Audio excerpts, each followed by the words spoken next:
at Universal City Walk in Orlando, Florida. I think it's I don't even know what day it is.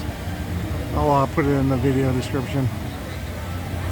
But first time I was here at night, it's like the gate has like pink lights, and a lot of people are trying to get a picture with the spinning globe lit up.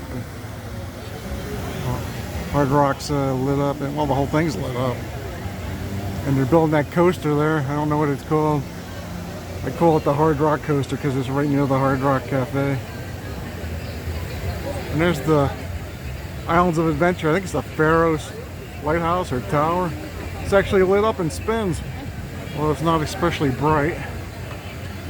Margaritaville and NBC Grill.